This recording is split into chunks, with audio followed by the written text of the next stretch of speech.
फूटा घड़ा एक बेहद प्रेरणादायक कहानी। बहुत समय पहले की बात है। किसी गांव में एक किसान रहता था।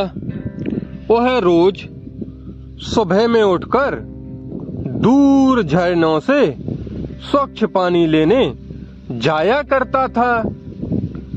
इस काम के लिए वह अपने साथ 2 बड़े घड़े ले जाता था, जिन्हें वो डंडे में बांधकर अपने कंधे पर दोनों ओर लटका लेता था। उनमें से एक घड़ा कहीं से फूटा हुआ था और दूसरा एकदम सही था।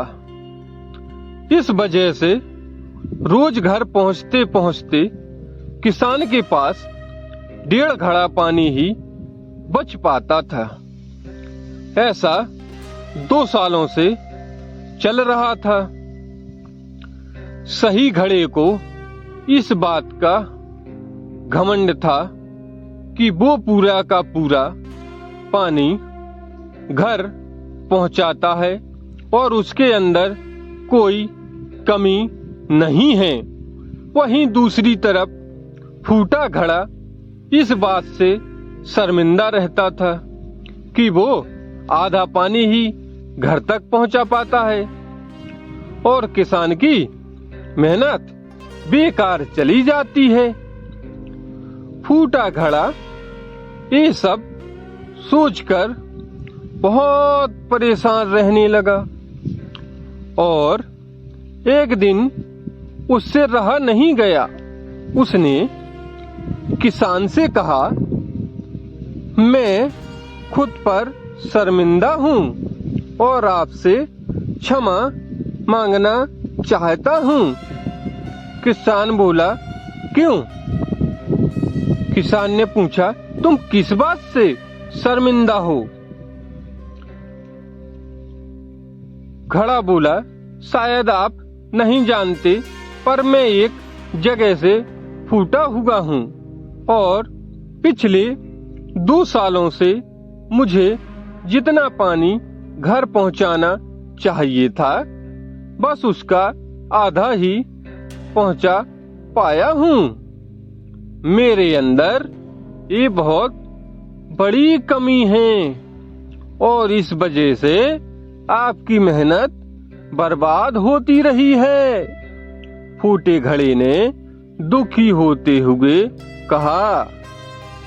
किसान को घड़े की बात सुनकर थोड़ा दुख हुआ और वह बोला, कोई बात नहीं, मैं चाहता हूँ कि आज लौटते वक्त तुम रास्ते में पड़ने वाले सुंदर फूलों को देखो।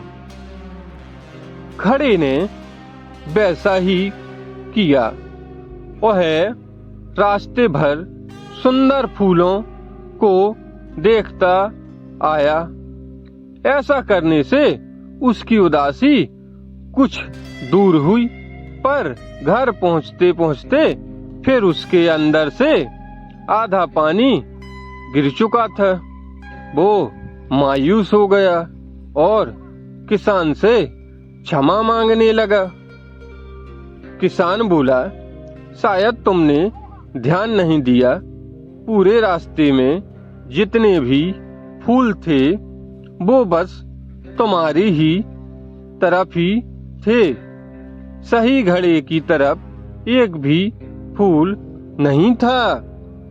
ऐसा इसलिए क्योंकि मैं हमेशा से तुम्हारे अंदर की कमी को जानता था और मैंने उसका लाभ उठाया। मैंने तुम्हारी तरफ वाले रास्ते पर रंग बिरंगे फूलों के बीज बो दिए थे। तुम रोज थोड़ा थोड़ा करके उन्हें सींचते रहे और पूरे रास्ते को इतना खूबसूरत बना दिया।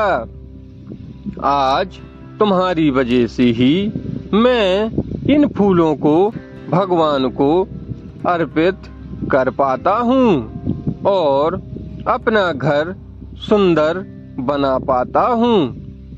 तुम ही सोचो, अगर तुम जैसे हो वैसे नहीं होते तो भला क्या मैं ये सब कुछ कर पाता। दीक्षा की कहानी, रघु की जुबानी।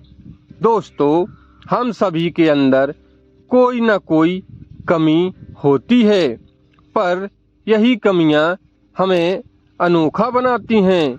उस किसान की तरह हमें भी हर किसी को वो जैसा है वैसे ही स्वीकारना चाहिए। जय हिंद दोस्तों।